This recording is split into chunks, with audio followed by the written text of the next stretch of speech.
What's going on YouTube? This is Ipsac. I'm doing / from HackTheBox, which you're getting a 2-for-1 special with this video because there's two different ways to do both the user and the root, and both of those ways are unique. But wait, there's more.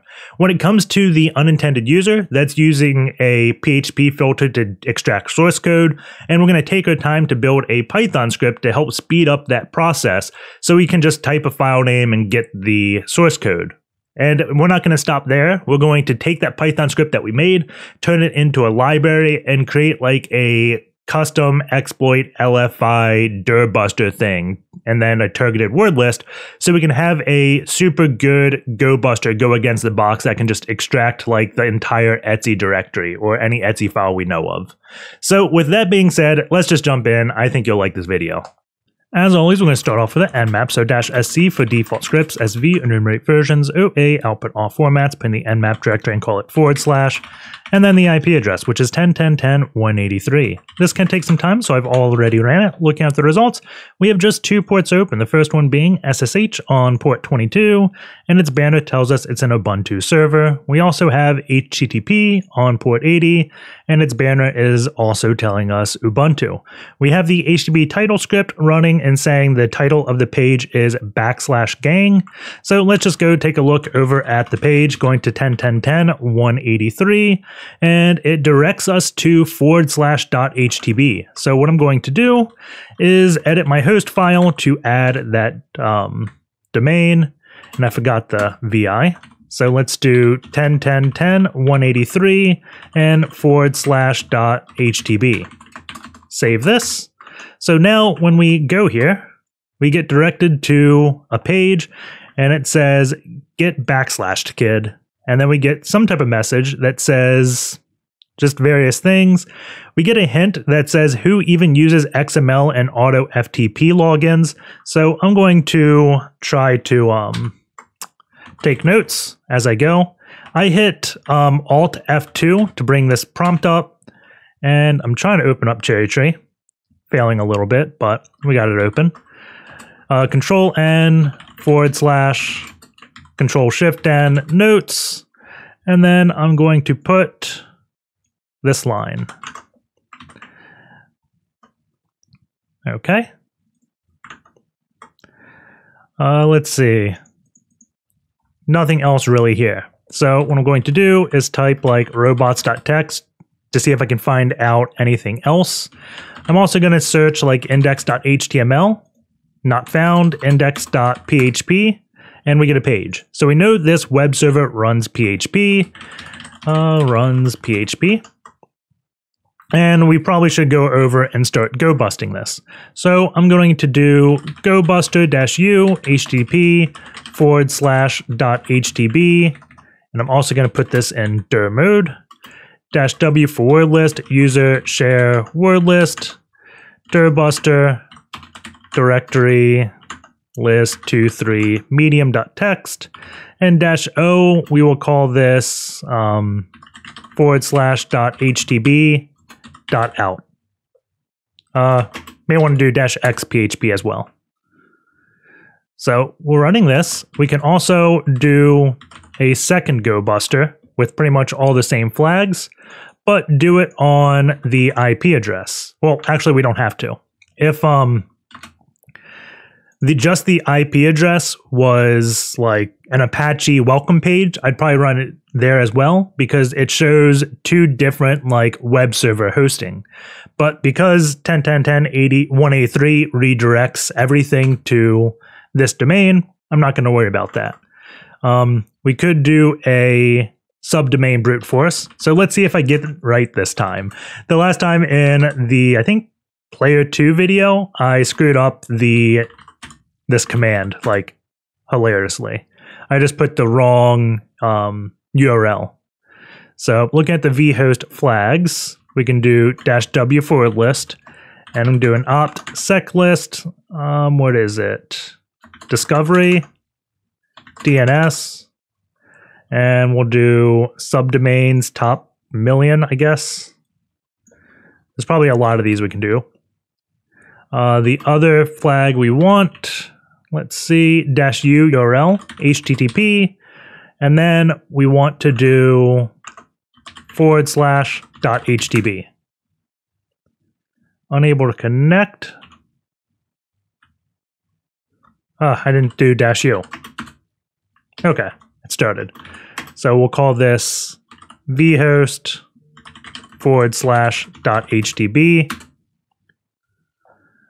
And it found one already, backup.forwardslash.htb. Looking at the pages, it's only found index.php here. So let's go and add to our host file. So sudo vi etc hosts, and we can do backup.forwardslash.htb. And then we can go there with backup.forwardslash.htb, and we get a login prompt. So we could try like admin, or, oh, no account found with that username. So administrator password. So this lets us potentially find valid accounts, which most web applications should not do. So that's definitely a finding. So maybe we can create findings. Maybe this will be helpful. Username, enumeration, and then generally, as I'm going, if I want to take notes, I will just take a screenshot. What is it? Is it shift print screen? Yes, it is. So select an area to grab. What? Shift print screen. Select area to grab. Take screenshot. There we go. And then copy to clipboard and paste it. And if you wanted to be clean, you could just not do the highlight during that. But taking screenshots as you go is definitely a very nice thing. So we don't know any valid accounts. We could try like creating a script and enumerating, but it says don't have account, sign up now.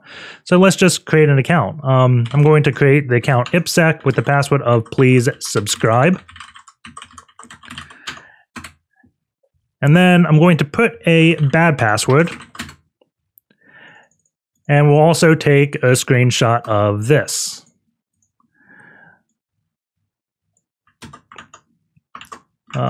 Go here, capture the clipboard, paste, and there we go. If you want it to be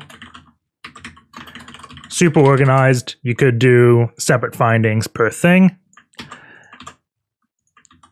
Come on, paste. Paste. There we go. So the other one was backup.forwardslash.htb, and the main finding is main website is owned. And if you wanted to, you could take a screenshot and put that one there. But let's try logging in. So please subscribe was the password we put. And we get a page. We have a few options: reset password, sign out, change username, change profile picture, quick message, and Hall of Fame. So let's just take a look at each of these. I'm not going to click sign out of your account because, well, that may just kill our cookie and we may no longer be able to access the application. So reset password, if we wanted to, we could change it. One of the things this isn't doing is asking us for a current password. So reset PW does not ask for current, which means anyone that does like a session hijacking attack, if I left my account logged in somewhere, someone can go to this page and change my password. Not ideal. Username, we could try putting like SQL injection in the username. So ipsec single quote and see what that does. Click submit. I don't know what this is going to do actually. Let's do it in a new private window. Backup.forwardslash.htb. ipsec, please subscribe. It just did not change my password, change my username. So don't know exactly what that does, but it's not really giving us any output. We could go through Burp Suite and examine what it says. So make sure my proxy is set to on, test, send it to repeater, send this, and we don't really get any output. So I'm not too concerned about trying to exploit this yet. I always like seeing something where I give the page something and I get something back in return. We get URL and it says this page has been disabled while we get back on our feet after the hack. And I can't click out of these buttons, but they exist. So I'm going to press F12 and it's not the, maybe I should click inspector after this. Intercept on, do inspector, that's what I wanted. And I'm going to click this pick an element thing on the left, click the URL bar to examine the code, and I see disabled. And if I undo this disabled, I can now type in this URL field. So we can see what this does. So I'm going to put HTTP 10.10.14.2 because that is my IP address. If I do it if config ton 0, we get that. So I'm going to do sudo nc lvnp 80 and then click submit, and I can't click submit.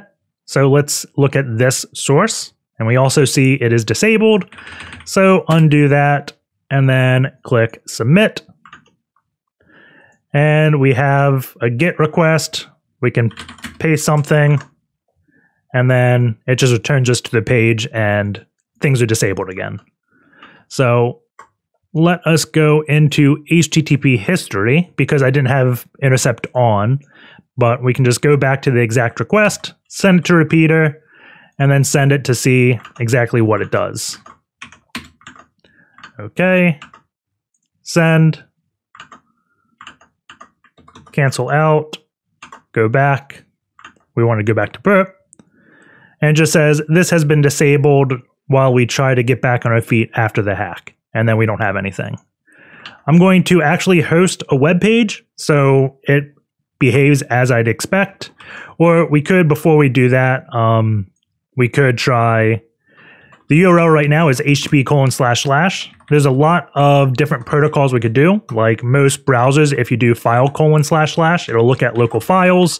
So I'm just going to see if I can pull the file etc passwd. Looking at this, and we do see the file comes back. So right now, I don't know if this PHP script is doing a, I forget the two things. I think get file contents is PHP for reading a file and not allowing execution. And if it did like an include around it, then we could get code execution. So let's just see if we can find that out quickly. I'm going to make dir dub. And we're going to do please sub.php. And we'll just do echo hello. And then PHP to make sure this works. Does this have to be PHP like this? There we go.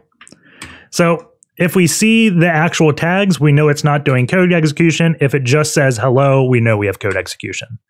So I'm going to do sudo python -m http server port 80. Wait, what? Why isn't my HTTP server? Oh, probably have to do Python 3. There we go. So now if I go back and we do this HTTP and do, did I capitalize it? I did. Please sub.php. We can see it's probably doing a get file contents within PHP because it's not doing code execution. And we can see we do have this. There are PHP wrappers, and I've gone through this in many videos. I bet if I just do like ipsec.rocks, we can turn burp suite off, and then type like PHP wrapper. Plenty of things of me explaining it. So we can do php:// filter convert.base64 encode resource equals this is ProfilePicture.php. And then we get a bunch of base64, echo -n, base64-d, and we can get the source code of this page. The reason why we use this PHP wrapper to do base64 encoding is because whenever the PHP server sees this tag, well, actually, do we even have to do that because there's a get file contents? Oh, permission denied, not that way. So if we just tried with this, I guess there's something that prevents us. We could try like // So we should examine the web server to see exactly why this error message pops up to see if we can just bypass that. Let's see, logged in, page header. I don't see permission denied.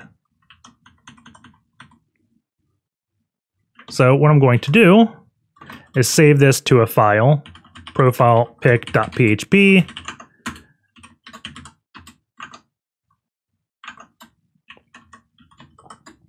Denied, no. Let's see, any includes. So I'm not exactly sure where that error message pops up. It may be like a mod security plugin or something on the web server. Maybe if I remember, we'll look at the that piece after we root the box. But at this point, once I get code execution, or not code execution, once I can include files, I'm probably going to create a Python script, because often when I find myself not scripting this piece out and having to copy and paste everything, I just get lazy and don't properly enumerate everything. So let's go and create a script. So we'll go into LFI, or let's make the directory LFI, and then we'll create a Python script, source leak.py. So very first thing we need to do, we need to be able to make HTTP request. So let's just split the pane and kind of say what we want to do. vnotes. Make HTTP requests. We'll also want to have some type of terminal prompt. So this is going to be the request library, and this is going to be cmd. Oh God. Let's see. We may want to save files and view source, I guess. I don't know. That should be like that. So let's see. In order to do the prompt, we need from cmd import cmd. And let's code the prompt real quick. So class terminal, and then cmd, and then prompt is equal to please sub. That's just going to be the prompt of the terminal. I'll run it without this so you can see what that command does. Def default self line, and then echo, or it's Python print line. Okay. And if name is equal to main, this will be terminal.cmd loop. So let's just make sure we have this right. Python 3 source leak. I don't have that.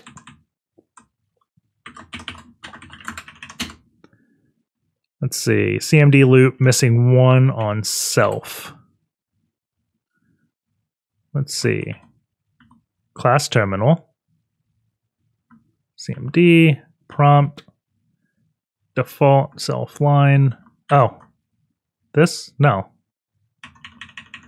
Maybe it doesn't like that name. Class T. Terminal could be some like Python thing. CMD loop missing 1 positional requirement.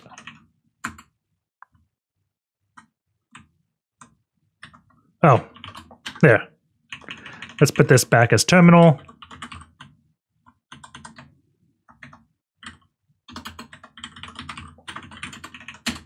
There we go.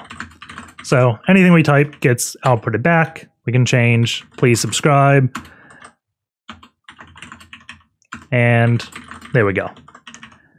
So terminal prompt is done. So the next thing we need to do is make HTTP requests. So what I'm going to do is create some variables up top. And whenever I like using a variable as kind of like a global context, I always put it in all caps. And then if it's within a function, I use lowercase. So HTTP backup.forwardslash.htb /profile.php. And then von arg is going to be URL. And I'm pulling that from here. Okay. Let's see. So we now need another function, def get source, file name, and then LFI is equal to PHP Filter convert.base64-encode resource equals file name. Like that. And if we wanted to, we could return LFI and then print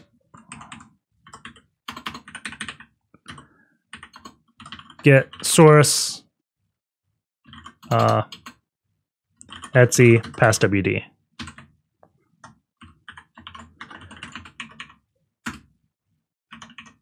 Or don't have to hard code it. We can just do get source line.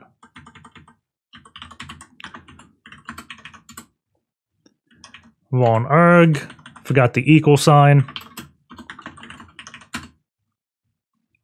Test, etc passwd. So we can see we should be doing that piece correctly. So now we have to actually get the file. So data is equal to von arg LFI. This is going to be the post parameter. So we can now do try request is equal to request.post URL data equals data. And then I guess we can just return request. And then accept return false. So if the command succeeds, it'll return the request. If it doesn't, then it returns false. Etc passwd 404. Let's see. It's not profile. I think it's profile picture. Profile picture.php. Etc passwd response 200. So now we just have to do .text. Return data.text. Etc passwd. And we don't have it. This is the login prompt. So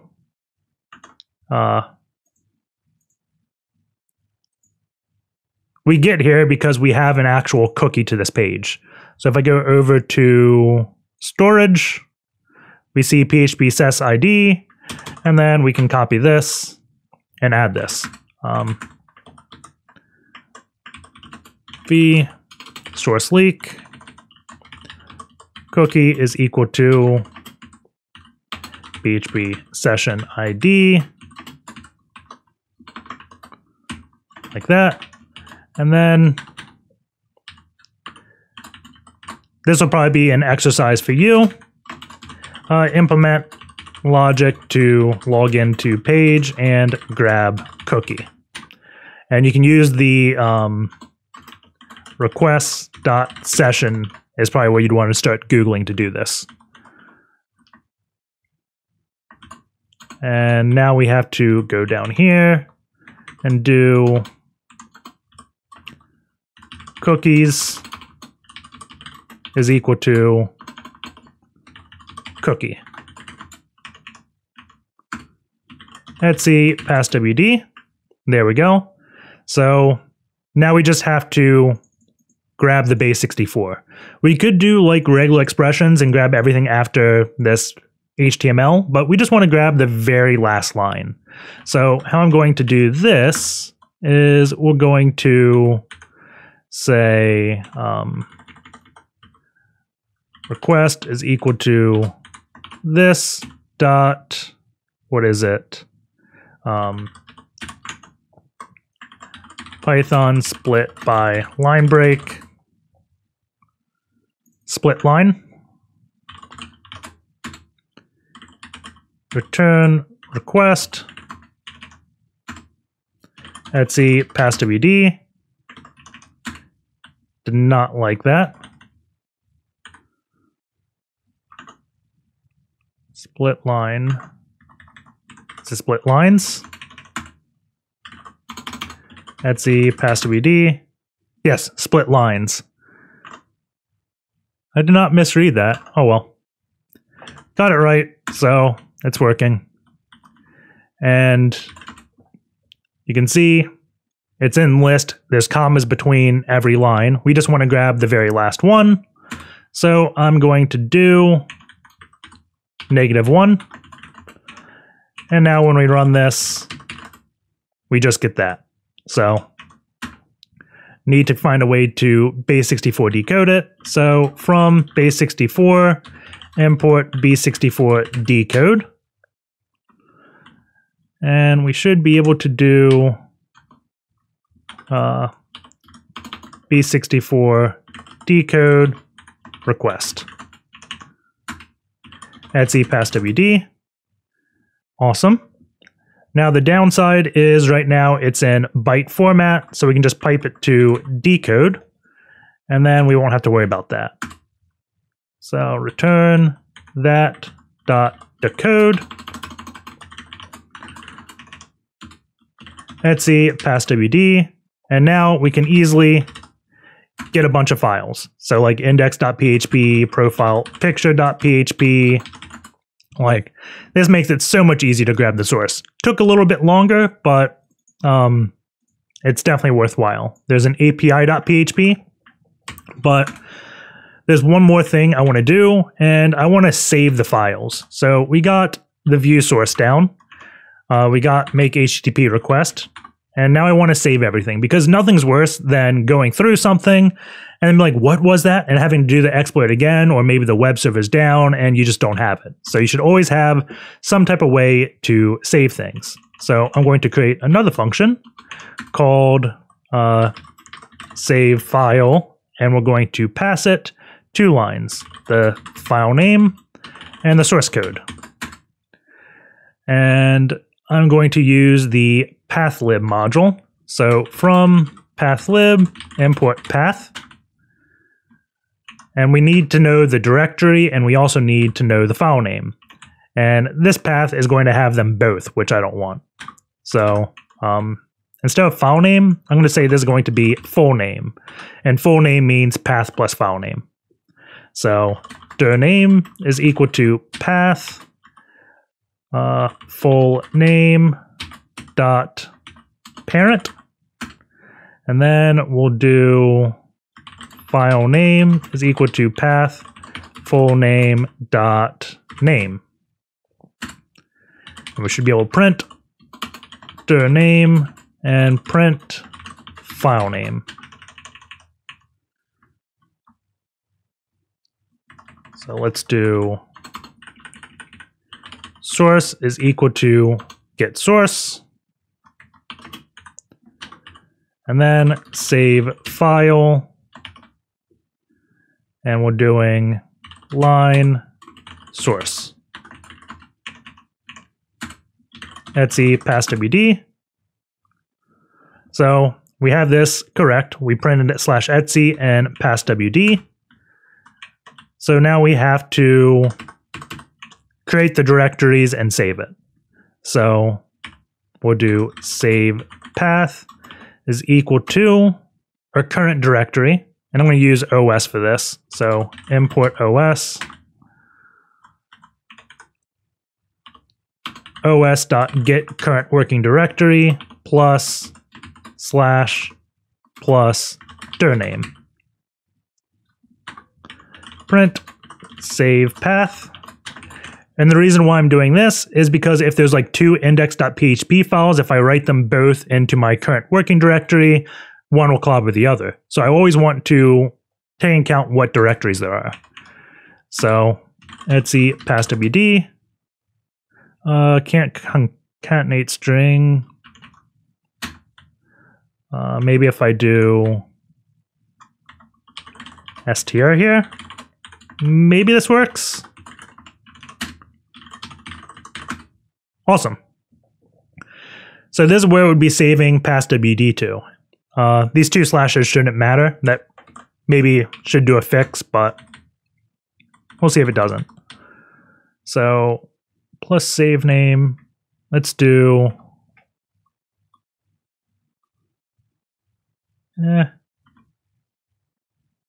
should be fine.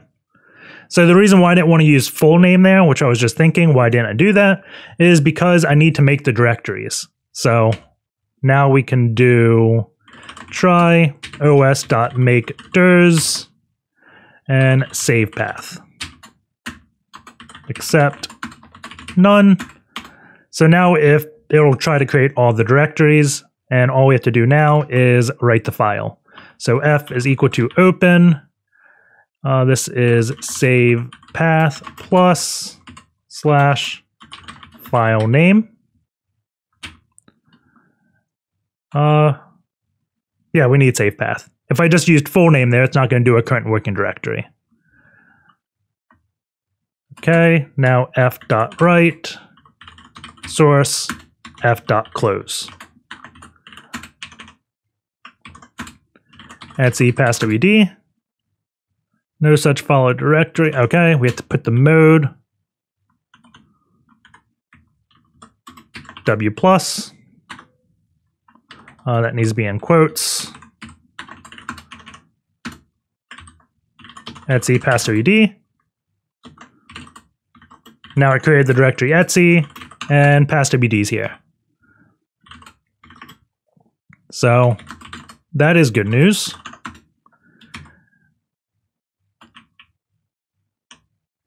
So source, and then we can do print source.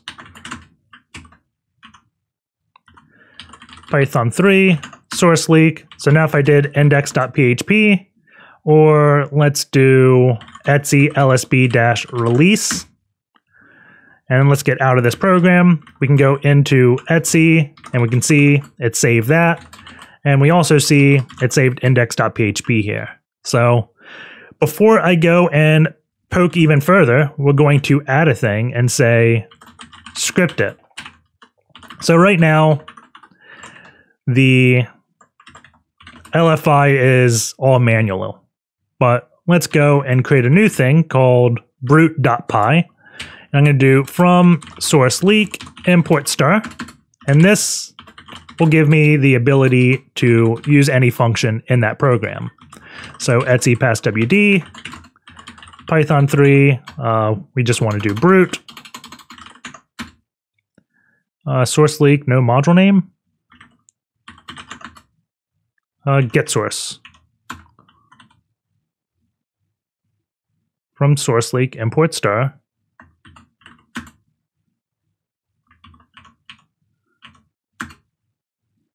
No module named source. Oh, dash. There we go.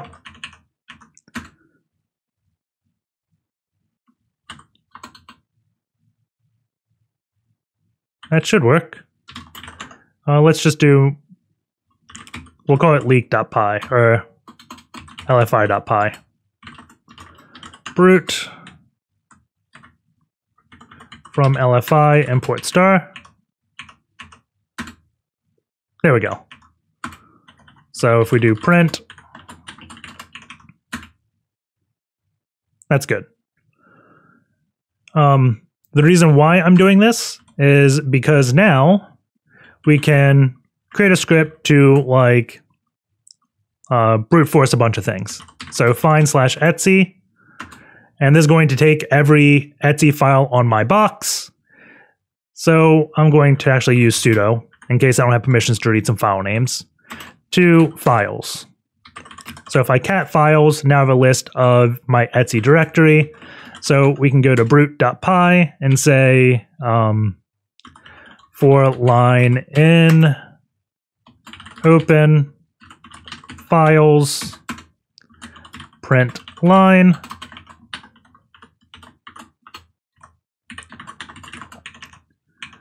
Now run this again, Python 3 brute.py. Probably need to add a dot strip. Line equals line.strip.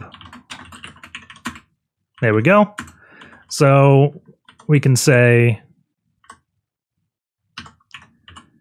source is equal to get source Etsy passwd and need to terminate that quote. And if source, because I think get source is exiting on a false if it doesn't download anything, then save file, file name, and the source.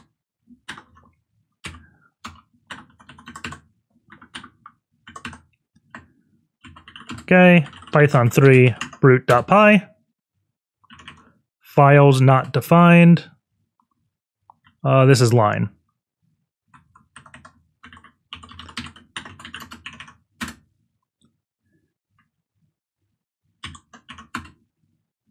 Let's see, f open save path is a directory. V files, let's just get rid of that.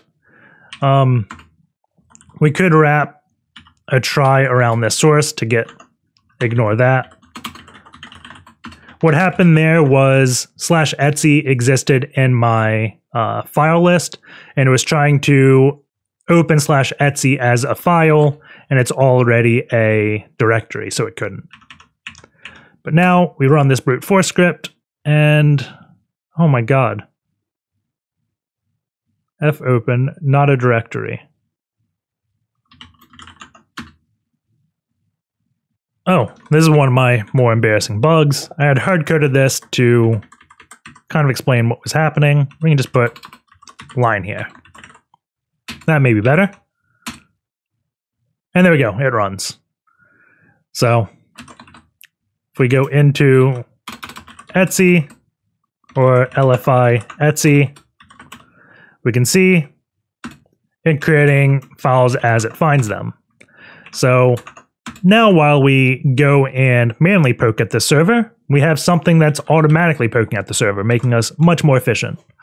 So let's go take a look at the source code. So let's go into LFI, Python 3, LFI.py, and take a look at all the source codes. So ProfilePicture.php. And let's see, what do we have? Nothing too interesting. There is a login.php. So let's take a look at that. Login.php.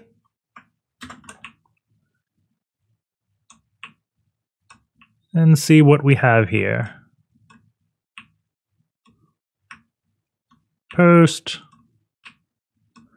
A config.php.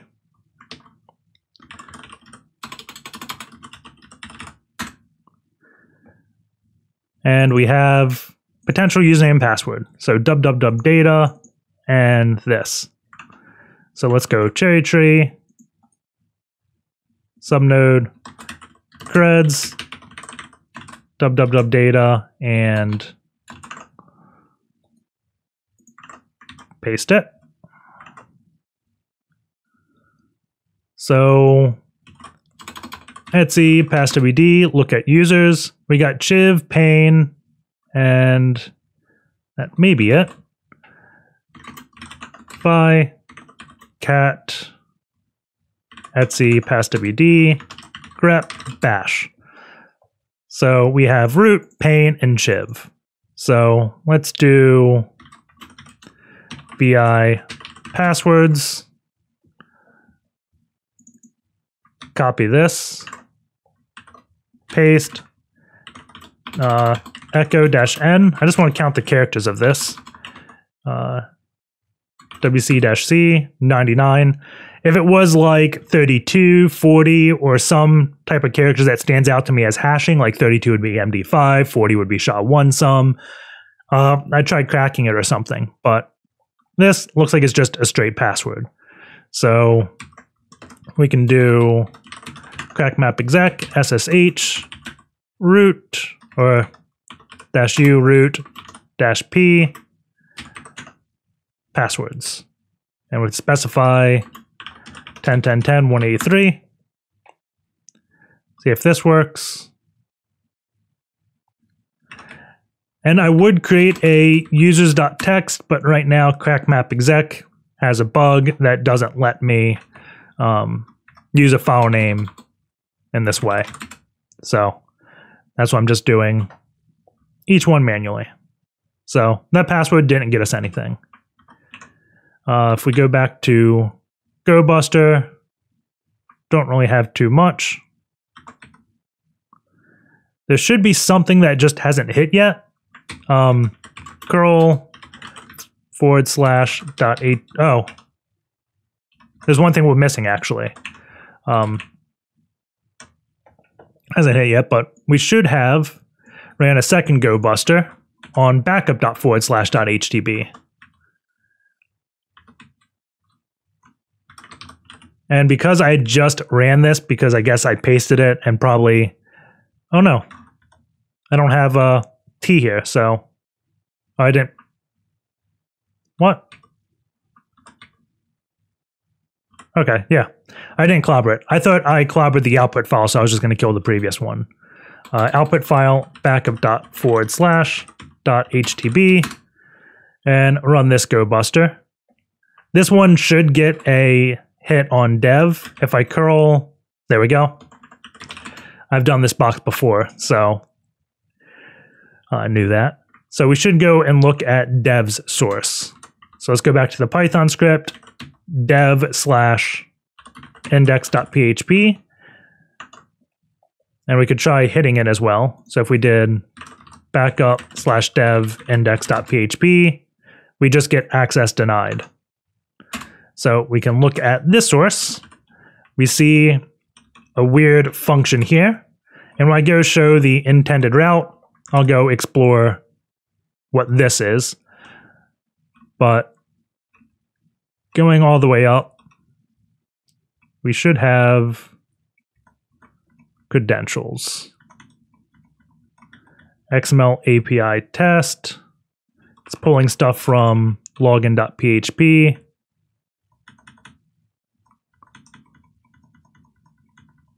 Here we go. FTP login, user ID chiv, nobody likes /. So SSH chiv at 10.10.10.183. Let's try this cred. And we get in. So let's take notes. Chiv, nobody likes /. Web server runs PHP, LFI in ProfilePicture.php, code leak, and credential in dev-index.php. So with the shell, the very first thing I always like to do is run some type of enumeration script against it. I normally use linps. So opt privilege escalation awesome script suite linps, linps.sh, copy it here, and sudo python 3-m HTTP server, curl 10.10.14.2, 8000 linps.sh, pipe it to bash, and let this run. And it was just doing a SetUID thing. And I'm going to pause it real quick. We can look. Yeah, SetUIDs. And I saw something interesting scroll past the screen, and that is user bin backup. This is not a normal binary, so I'm going to take a look at this while linp runs. Let's just create a new SSH session, shiv at 10.10.10.183. And we can copy the password, paste it in. Is it going to load? There we go. And which backup. So user bin backup. If I just execute this, we get Payne's next gen time-based backup viewer. and it says current time is this, and then gives a weird hash and does not exist or is not accessible, exiting. So first thing I do is it strace? Yeah, syscall trace, strace on backup to kind of get an idea what it does. I'm hoping it just executes like the command date and we do some type of path injection.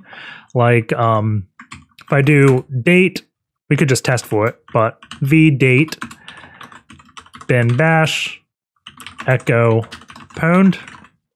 So if I chmod plus x date, if I execute date, it says pwned. If I do date, it doesn't say that yet. But if I look at my path, I see my current directory is not in there. So if I did export path is equal to my current directory colon path. So now I echo path. I see home chiv is here. And now I run the backup command, or not backup, I run the date command, and it's taking the date from my path. So, quick way to parent a lot of binaries, but we don't see that happening. So strace backup, looks like it's doing etc local time, echo date. So I don't see it doing a system call on anything. So it looks like it probably gets the date through just C and not executing system. We see it doing a SetUID 1002. This is probably going to be Payne's ID, or maybe 1000. Not sure exactly what's going on there. It's trying to access the file. So I think at this point, it may be good just to download the file and analyze it, because we don't really see anything that's standing out. Just looking at syscalls it makes, not too interesting. So let's do, is that the password? No, copy it. SCP chiv at 10.10.10 183 user bin backup to my local directory. Paste the password, opt, Ghidra, it's a Ghidra run, there we go. Then file, new project. This will be HTB / and let's just make this directory. And we'll call this backup. Open the decompiler. I for import. Go up to directories / backup. And then we're going to select all options when it asks us. Yes, all. Analyze, and let's wait for this thing to finish. It has. Go to functions. There's a main. Look at this. See what this does.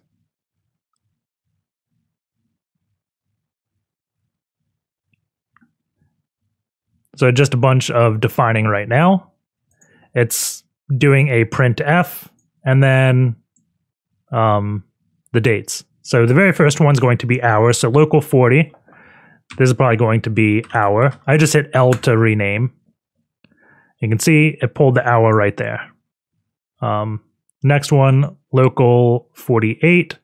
This is probably going to be minute, but it uses this twice. So I'll do time. So that's just skipping over the minutes or just grabbing the hours right there. Let's see, what else is it doing? It's doing a string to MD5. So it's just taking an MD5 of this format. So hour, min, seconds. Then printing time, setting the UID. If it can't access local 58, this is going to be MD5 time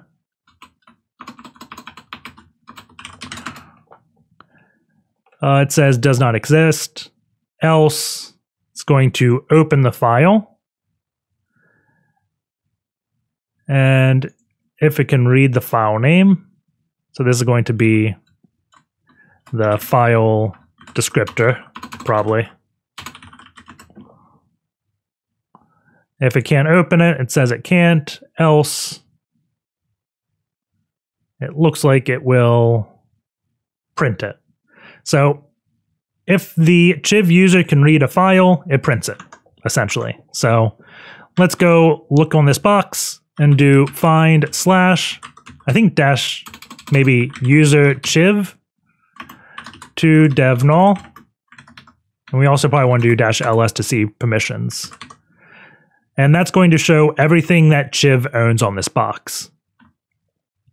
So grep-v, we don't need to see things in /proc. So let's ignore that. Actually, which backup lsla user bin backup, that's pain. So that find command, except we want to look at pain. And the very first thing we can see is this var backups config.php.bak. We also have his home directory, and looks like we can actually read these Python scripts. So we probably should have went into his directory and looked at like note.txt, but we can read var backups config.php.bak. Cat this. Oh, we can't read that, but this is probably the one we want to have backup read.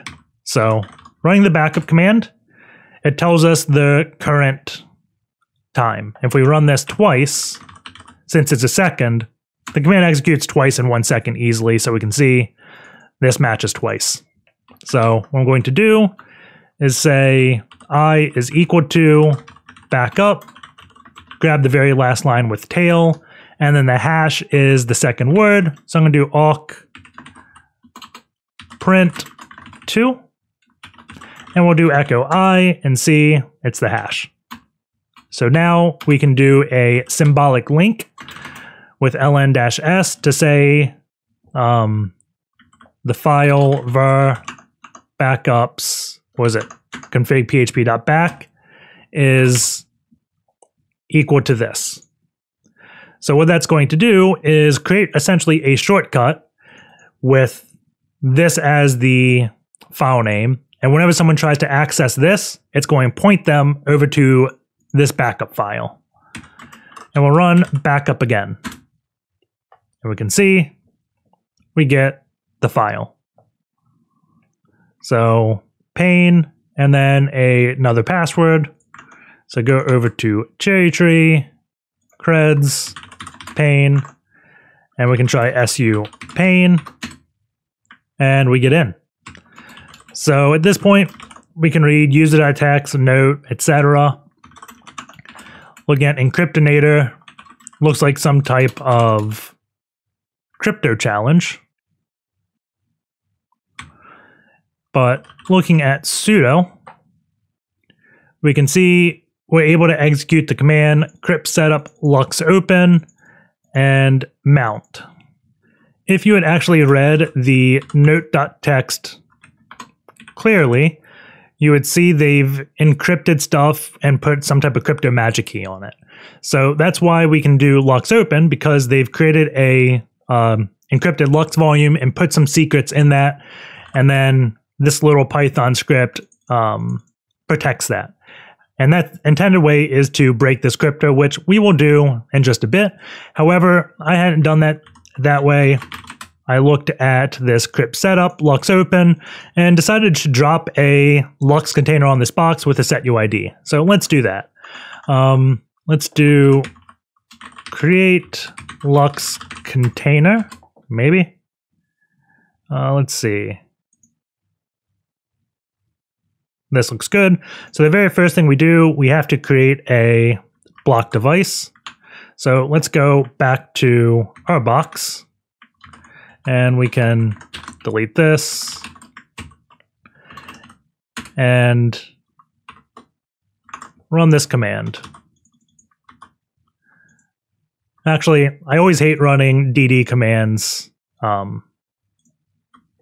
copy and paste, because I've wiped stuff out before that way.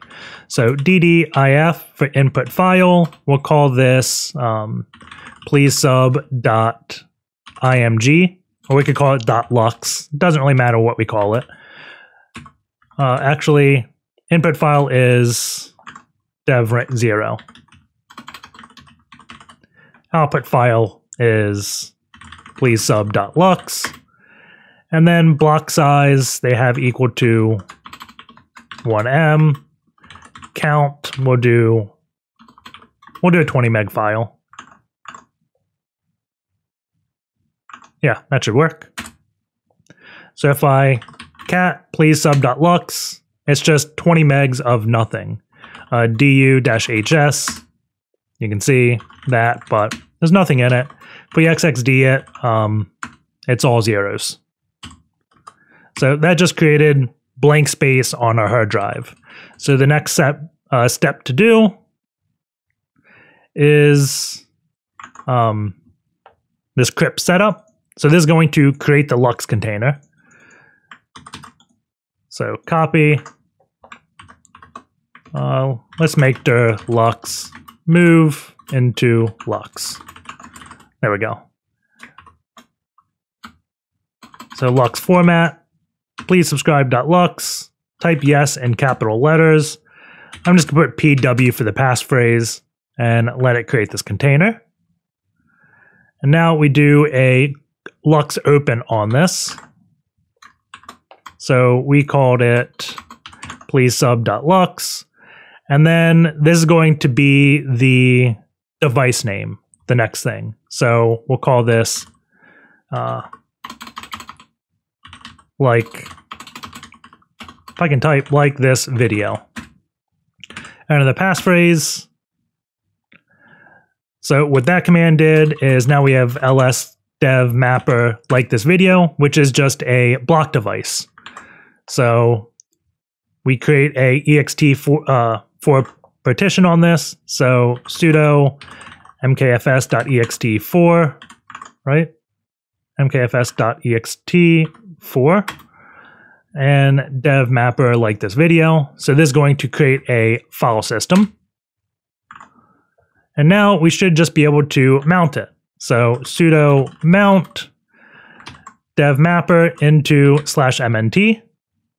And if we look at /mnt, it's just a file system. So I'm going to cheat a little bit and copy a SetUID C program here. We'll take a look at what it does real quick. Super simple, just including some libraries, then SetUID 0 for root, setGID 0 for root, and system, and execute a command. So sudo gcc setUID-o, we'll call it setUID. And now sudo chmod 4755. This is going to add the setUID bit on the program. So now if I do who am I, or ipsec /setUID, who am I, we are root. So now we have to close this. So sudo unmount and then crypt setup lux close. So sudo, well, let's go to the previous directory we're in. Sudo umount /mount and then lux close like this video. So this please subscribe.lux is now just an encrypted Lux container that has that program on it. So let's copy the file to pane at 10.10.10.183. We'll just put it in dev.shm. Grab his password. Paste it. And now it's copying that 20 meg file. It's there. So if we go dev.shm, what? Okay, did not save it, it looks like. Let's just copy it to his home directory.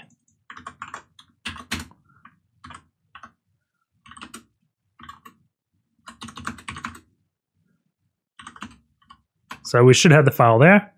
So we can do /sbin, decrypt setup,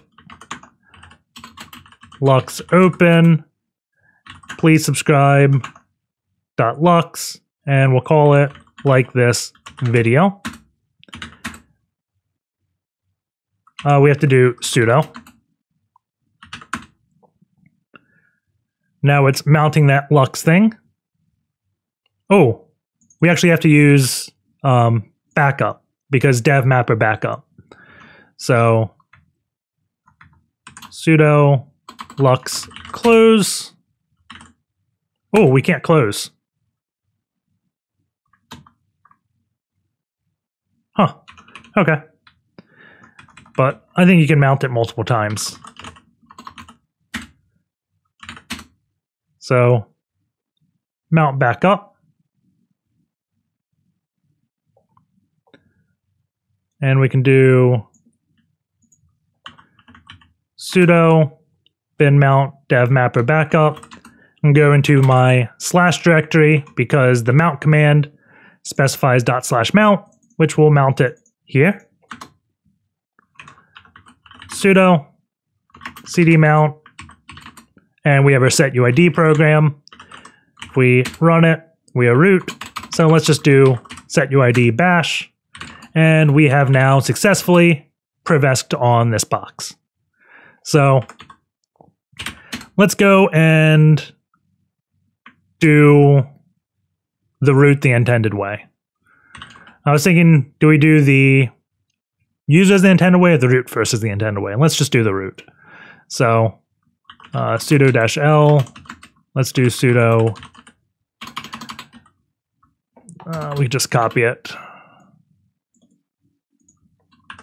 Paste. So we are now paying and we want to break that crypto. So let's go into home, pane, encryptonator, and look at this. It does examples right here. But what I'm going to do is copy everything into dev shm, and we'll work out of dev shm.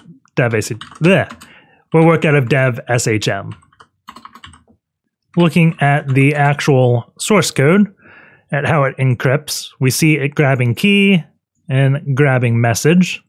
And now it's going to loop through every character in the key. And for each character in the key, it's going to loop through the entire message. And then if it's the very first character, it's going to grab the last character of message, and otherwise it's going to grab the previous. So this is kind of like a cipher block chaining where the previous thing in encrypted influences the next thing. And it's going to take the number of the message, take the number of the key, and add it. So essentially, let's see. We can close that pane. Say we have the message. We'll just say the message, and key is the key. So it's going to loop through key. And the first loop, it's going to take key, K. And it's going to do this M gets converted to whatever the char of M is. So we can print ord M, no space. So it's going to do 77 plus the first letter of the key, which is 75, and then plus the very last letter of the message, because I is equal to 0 here. So this is going to be E, 69. So it's going to do all that, And then the next character, E, is kind of go through the same exact thing of plus 75 plus whatever this equals. 77 plus 75 plus 69 plus 221. Because that is going to be the current place minus 1. So going to go through all that, going to do message, and then M is equal to the same exact thing, whatever the current value is, plus E, because the second letter of the key would be E in this case, so 69 plus, so it's, hopefully that made sense how I went through it. It's a pretty simple thing.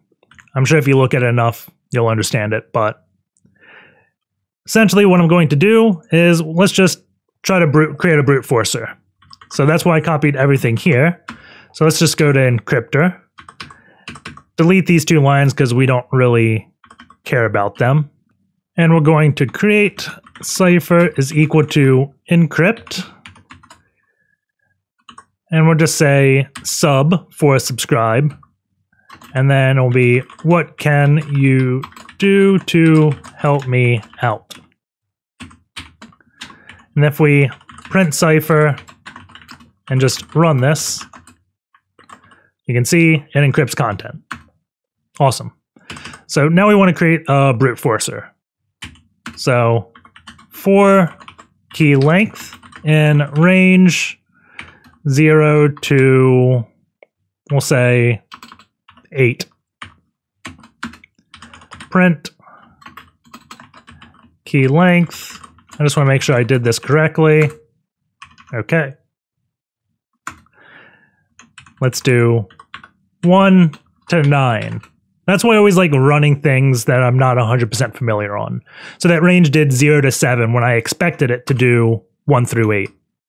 So kind of just helps fix the bugs. The next thing we want to do is create a list of all possible permutations for this key length. So let's do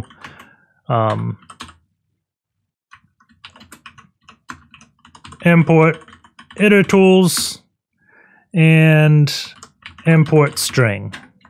So itertools is going to be able to produce all the possible commutations or permutations or whatever, and string is just going to be able to give us strings. For I in itertools.product string.ascii lowercase, and we'll repeat it for the length.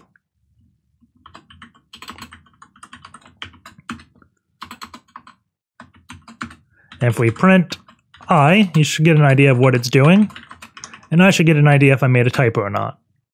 So now it's just doing all possible permutations for all the keys. So we have to join this. So if I do dot join I like this, now it's joined. If I put anything here, let's say I put a colon, it's going to join that dictionary or whatever value itertools gave me with colons. So that's what that double quote meant. So this will be guess is equal to this, and then decrypted is equal to decrypt guess E. And since we know this plain text, we can do some guesses. So we can say if help or in decrypted or out in decrypted, print guess. So this is just saying if we have potential hits, print the key we used. And when we do it against the ciphertext, we're probably going to do things like the word password. E is not defined. Oh, this is decrypt guess cipher. And we had to print a bunch of things. And this is something I can't actually understand how this crypto is failing. The first character and the key length is the only thing that matters. So anything that begins with S will be able to decrypt a good chunk of the cipher. So let's show this. CP encryptor to e.py, I guess. Cipher. And we'll say print decrypt sub. Actually, let's do message is equal to what can you do to help me out?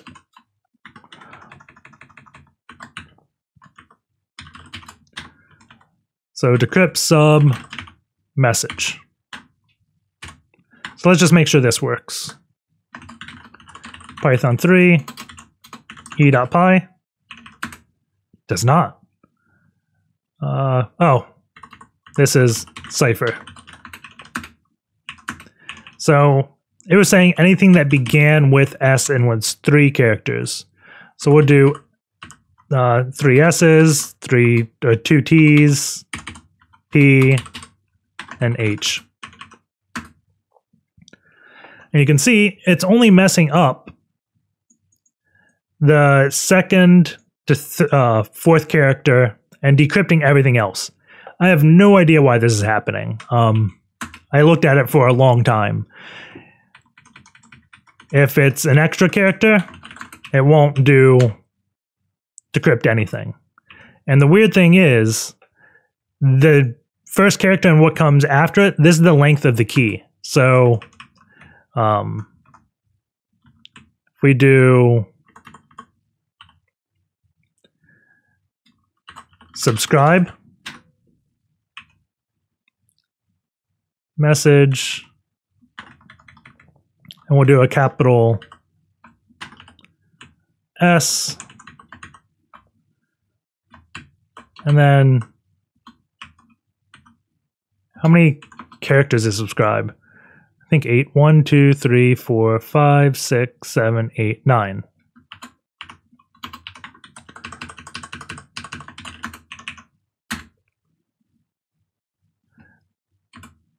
Oh man, it screwed my pane up. That's funny. But if we look at this,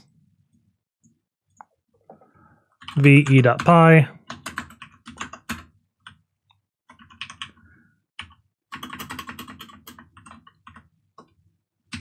paste, let's see. It had a few characters it can't print, so we just do that.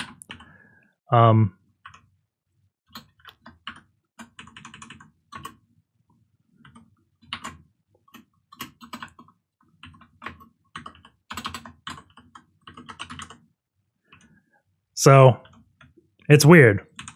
I'm guessing that is a side effect of this I = 0 thing.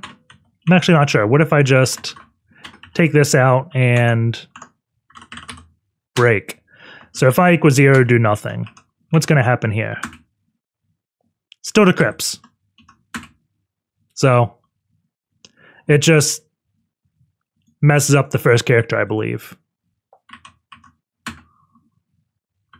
So it's a weird thing about how they screwed up this crypto.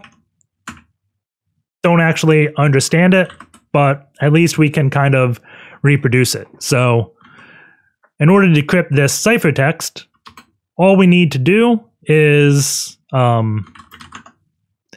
guess the length of the key in the first character. So cp encryptor.py to be, we'll call this solve.py, I guess. And then we'll say key length is in range 1 through 32.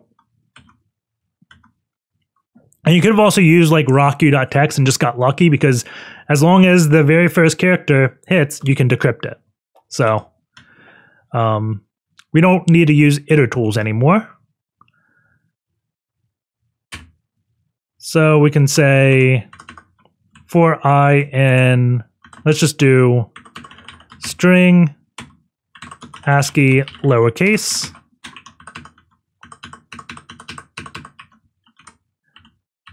print I.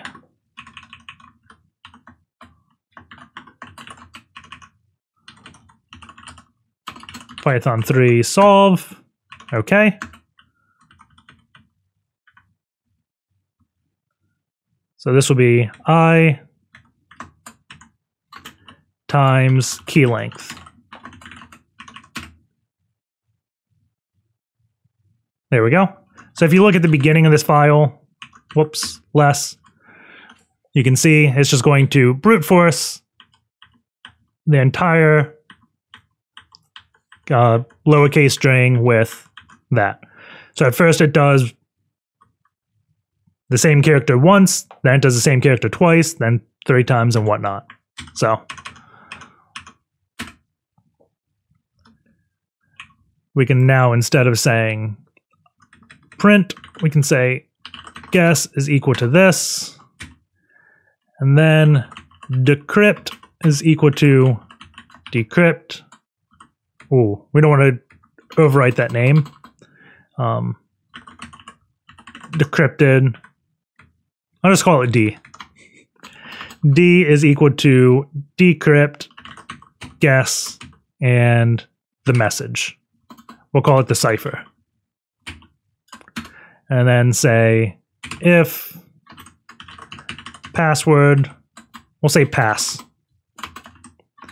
in cipher print guess. So now all we have to do is get the cipher. So F equals open cipher, because I think that's what the program, the ciphertext is, or ciphertext. So F is open ciphertext dot read. Is that going to do it? Print F. Let's see what that does. Python 3 solve. Can't decode the byte.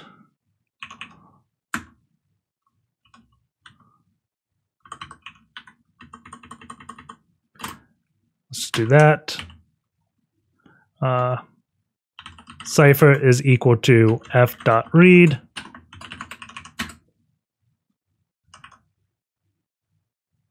Screwing something up. Let's look at the Python command for open. Python open man, built-in functions, open. Let's see. File mode. Probably encoding. Let's run this again.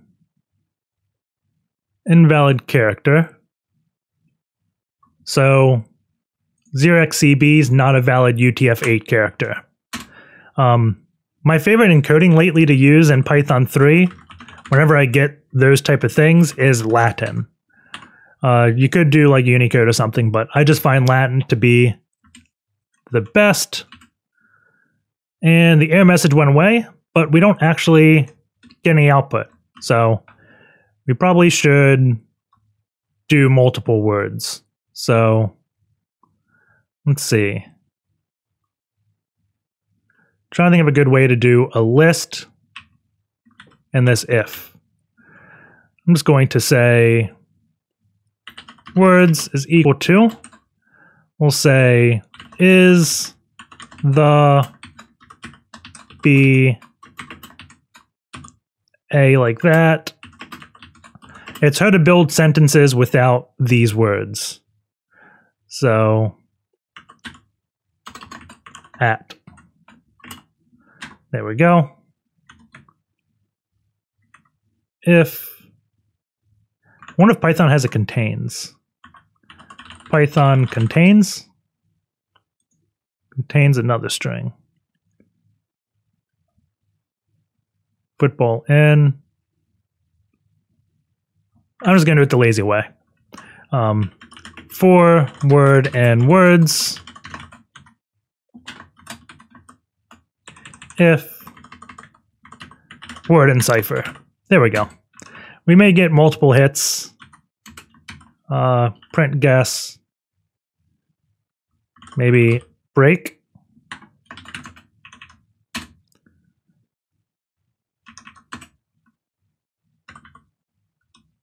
So that did not do it.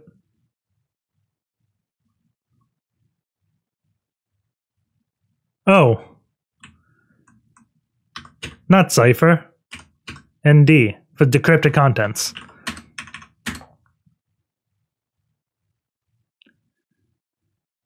So if we decrypt with C, we get some words. So let's see what happens with that. I'm just curious now. CPE. Let's do CP solve.py to s.py. I'm getting horrible with file names right now. So D is equal to C, like that. Print D. So Python 3 s.py, and I'm going to pipe to xxd. And where did we hit?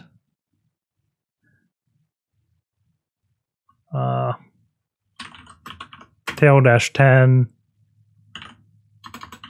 solve. Probably like a 2-letter word, maybe like BE.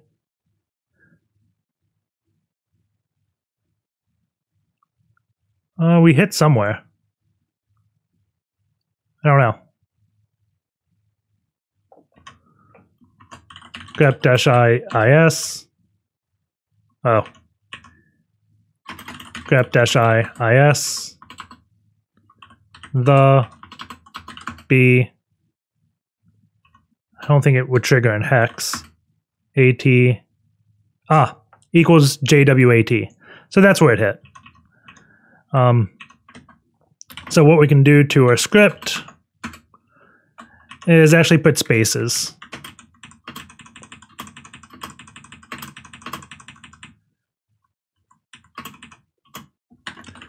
So that should make it less likely to hit that condition.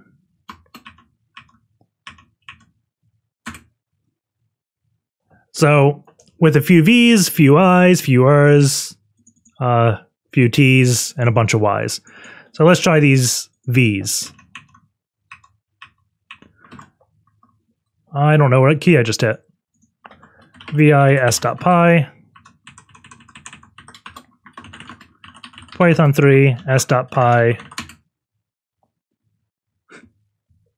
OMG. So that one didn't work. We can try eyes.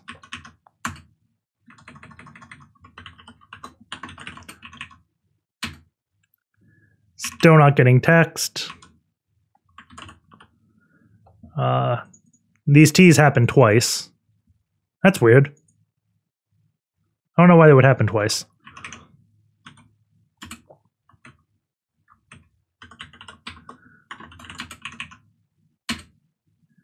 And we actually get a bunch of text. So the first 17 characters is garbage because, again, we don't actually have the exact key. We could try brute forcing the exact key to get the very first few characters, but I'm not going to worry about that. Encryption tool, pretty secure, huh? Anyways, here is the key to the encrypted image from Ver Backup Recovery. And then it has this key. So we can say file Ver backups recovery encrypted backup.image. So here's the key. Do I still have the lux open command? Sweet, I do. So lux open for backups recovery encrypted backup to backup. Paste the key. and the device backup already exists. So I'd probably have to reboot the box or something to get rid of that, because I can't actually Lux close this. Let's see, mount. We'll do mount sudo, is it bin mount dev mapper backup,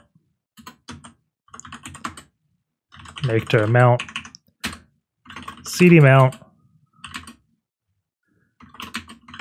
cmnt SetUID bash passwd please sub exit sudo, well, go up one directory, sudo umount mount su please sub crypt setup Lux close backup. There we go. So from the unintended solution, we mounted something else and had to do all those steps to close it. So now with this Lux open command, we should be able to grab it. Here's the key. Make sure we get the whole key. Paste. It's mounting. Mounted. Go back to do our sudo mount command. Go into mount. And it's an IDRSA file with the root key. So now v-IDRSA, paste, chmod 600, sh-i, IDRSA, root at 10.10.10, 183, and we get in as root. So that is the intended privesc breaking the crypto. So we should go all the way back to var dub in this when we found the dev directory, and then this index.php thing contained some weird stuff, some XXE stuff. And if you look at our our notes at the very beginning, whoever uses XML and automatic FTP logins. So this is a hint at doing XML entity injections. So let's see. Let's just clean up our sessions and do this. So exit everything. Man, I created a mess.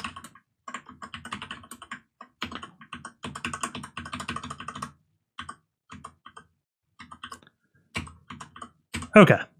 So now let's go explore the intended way to get a user shell. And this doesn't use that PHP filter to do base64 magic at all. So it goes all the way back to the not welcome page, the not quick message, it's server-side request forgery on this change your profile picture page. So if we enable this so we can write to it, instead of disabled, we can write, do it here too, so we can submit. Here it is. Okay. Let's go to burp and make sure burp is set to intercept. Make sure our browser is on it. And we can say, let's go to ourself.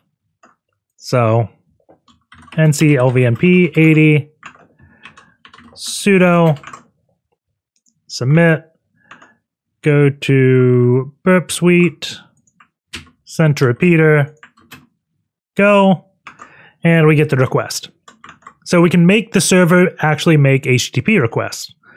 And if we put it on itself, backup.forwardslash.htb, and I don't think this has to be URL encoded, so do that for ease of read. We can see it will pull a page and output the page. So if there's no URL, It ends at this HTML on 32. Then if there is, it's making that request and then printing the output. So if you went back into your Gobuster and looked at backup.forwardslash.htb, you see this /dev. And if you access /dev, we can turn burp suite off. Access /dev, we see access denied from 10.10.14.2. So it's saying an IP address means it probably doesn't like the network we're on. So if we made a request with from this server, since this server is initiating the request, it's now going to be localhost is making the request. And we can see XML API, this is our API test for when the new website gets refurbished. So by doing this server-side request forgery, we can trick the server into thinking we're localhost and access this page that should only be accessible internally. So we see it's doing a post request on dev index.php, and it's XML test. So the argument name is going to be XML, and then it's sending API and request. So if we go back all the way to just /.htb, it talks about who even uses XML in automatic FTP logins. Well, there's XML any injections, which then could potentially make this page make a request. So let's go to payload all the things GitHub and pull up a payload of XML entity injection. So let's see. I think it's XXE. There we go. And we can just do like a classic XXE. So let's see if we can get this working. Paste this in. Let's see. Instead of doing file, let's do one that does HTTP.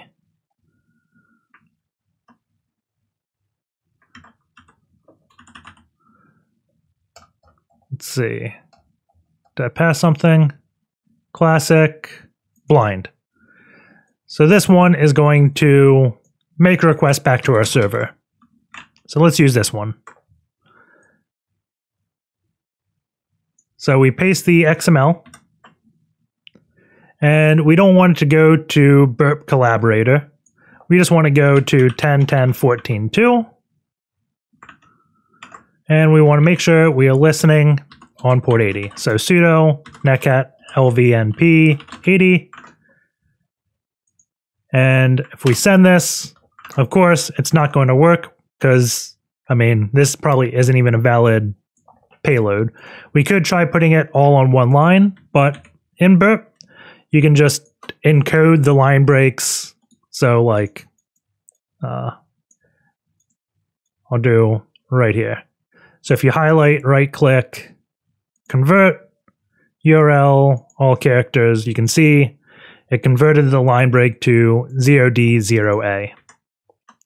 So I'm just going to convert this whole payload to be URL encoded.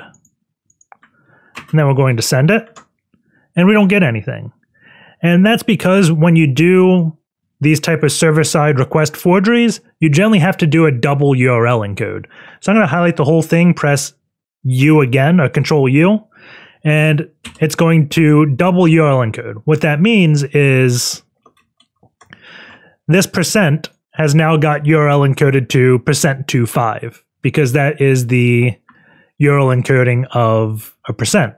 And the reason why we have to do this is because we're sending it invalid data. Like, we can't have some characters within a URL, like, or arguments.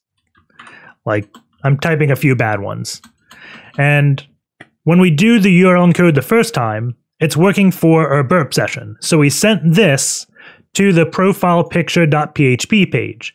And when it left or hit the server that one time, it decoded it. And now it's left with this. and then makes this request in the parameter. So when you double URL encode it, it's going to hit this profile.php, decode it once, still be decoded for when it does that second request. So that is why we're doing a double URL encode, is because it's actually using this URL twice. So double URL encode, the request hangs here, go back here, and we get a connection. So the next thing we have to do is make this do a FTP connection. So I'm going to highlight the whole thing. I'm just going to hit Control-Z to go back. And I'm going to replace HTTP with FTP. And we're going to listen on port 21, which is FTP. And we have to URL encode it again. So highlight the whole thing. And it's probably this question mark that's a bad character, or one of the bad characters. So encode all characters. Boom. Ooh, did not like that. I don't know what I just hit. Control. Ah, there we go. Let's see. Do we need a slash? I screwed something up. Convert, URL, all characters, second. There we go. It's hanging. So we get this connection back. I think the FTP generally sends, I think it's a 220. And I think this is the syntax for a FTP server's hello packet. 220, I think, is the hello connection, then description of the FTP server, then an IP address. User chiv, I forget the second one, maybe, is it 320? No. So let's look up FTP. FTP telnet. Example. Understanding with raw. This may be good. So here we go. The server sends this, which is kind of like what we did, or hello. 330.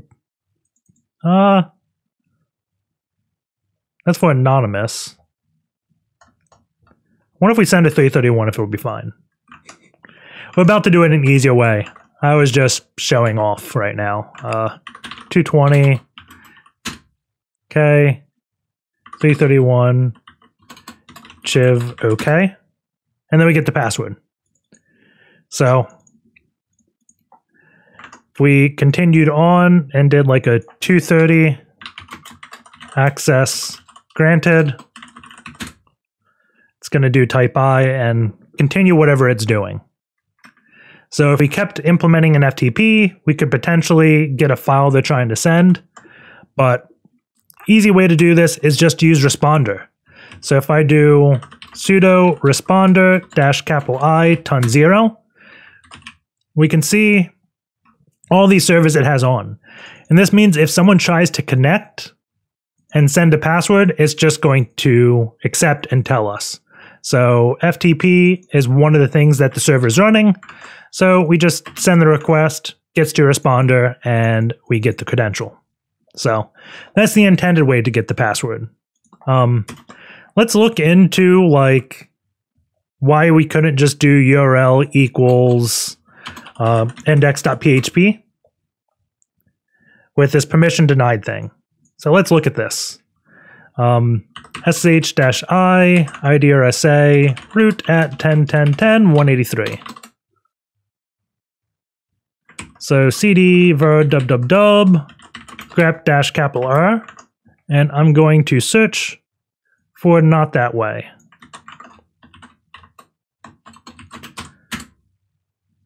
Okay, so that's in api.php. That's easier than I expected to find.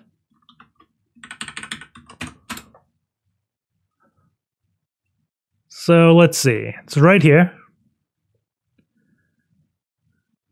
Let's see, picture, explode.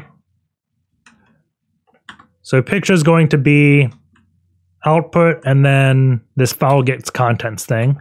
And post URL, that's what we're sending. If picture session start equals false,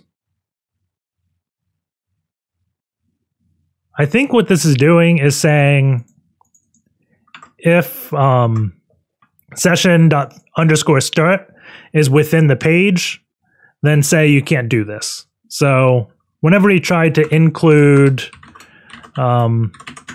index.php, session start is here. So we can probably include any file that doesn't have that session start. Config.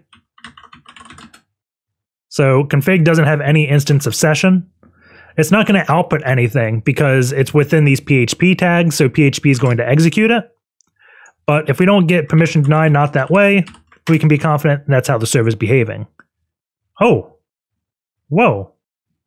Oh, because it's file get contents, not include. That's right. So yeah, we can get PHP code. So we can grab the source of PHP if it doesn't include that session start. And the reason why it's not hiding this is because the request is looking like, let's go, vim ProfilePicture.php. It's a file get contents right here. If that was include, then we wouldn't see it because it would be trying to execute code. So because we're root, we can try changing this to include. This is bad code now. Come on. There we go. So include URL. And we don't have any code. So, but yeah, I don't know what I was going to say. Let's see. Let's go into HTML. Nothing. Oh, there's a note.txt. Cat HTML note.txt. Oh. Less index.php.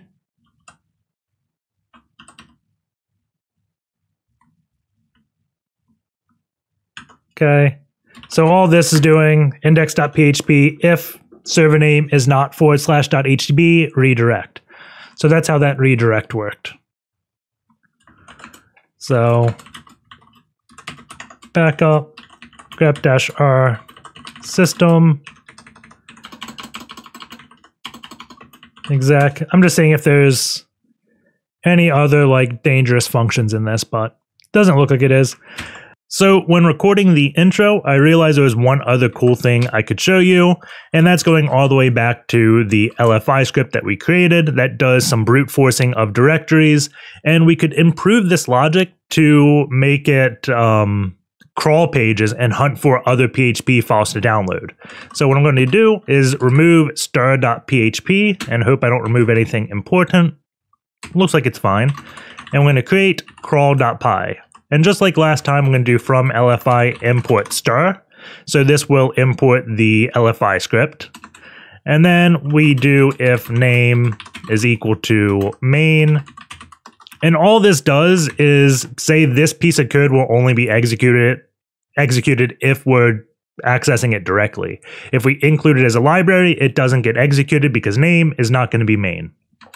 So we'll do crawl http backup.forwardslash.htb, and we're going to create that function crawl. So we'll do def crawl on page, and then we forgot a semicolon, or a colon, not semicolon, but source is equal to get source page, and we'll just print source out now to make sure this works. So Python 3 crawl, and it does not work. Let's see. Oh. Source and let's see. Crawl. This should just be like index.php, I think.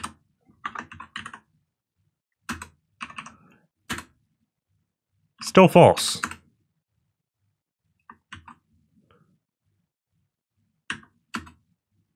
let's see. Oh, it's probably the cookie. We're probably not logged in anymore because it's been like a day. Enter. Yeah, we're not logged in. So ipsec, please subscribe. And we'll copy the cookie. Ooh. Please subscribe.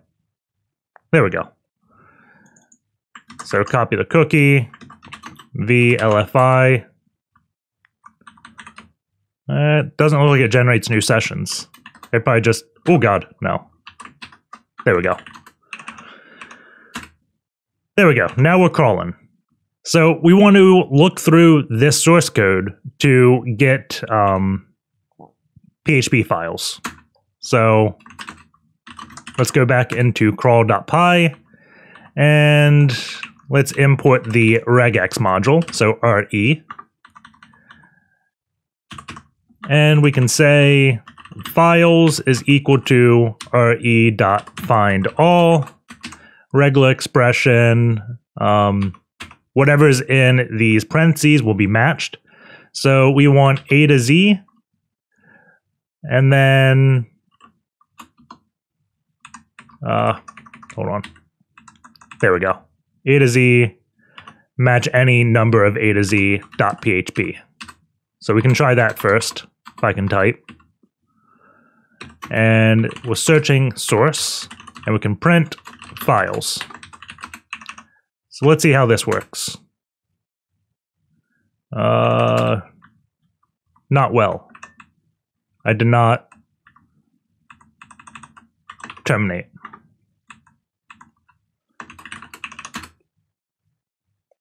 And that worked better than I thought, honestly. So, we may want to add like 0 through 9 as well, just in case it had numbers in it. So the issue we're going to have here is if any page included like directories, because we're not going to grab like dev index.php this way. But I don't think that ever exists in a link, so we should be fine. We can add a to-do for you.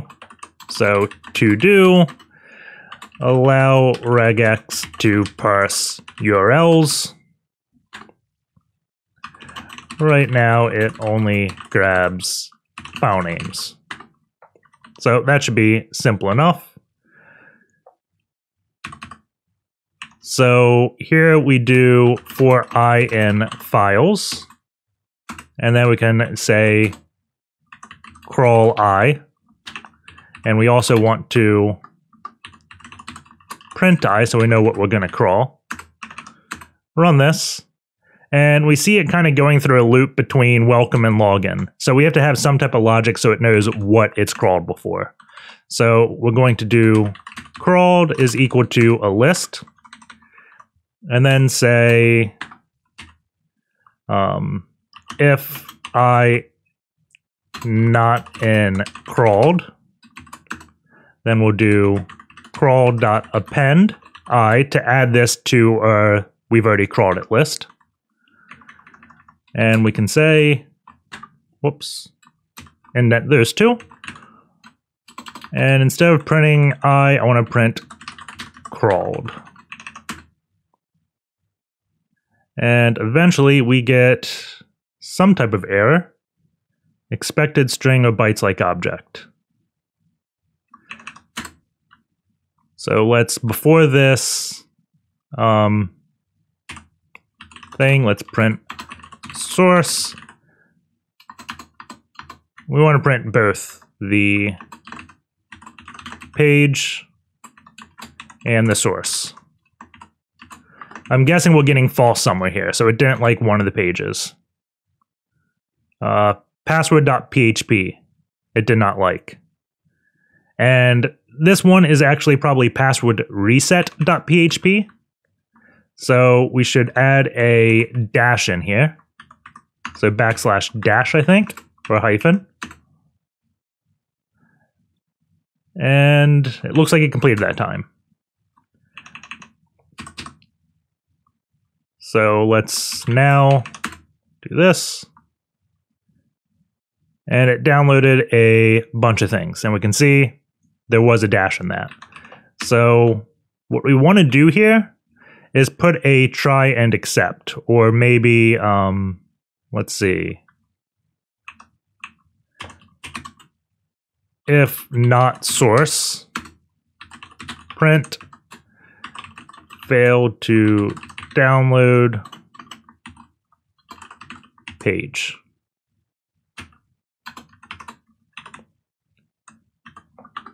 Okay, I want to delete this hyphen now to make sure this logic works, and we can break out of the function after that.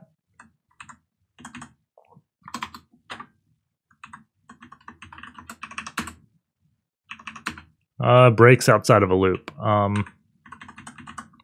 Return. There we go. So now the script doesn't die, and we handled that error of saying failed to download. So that's good.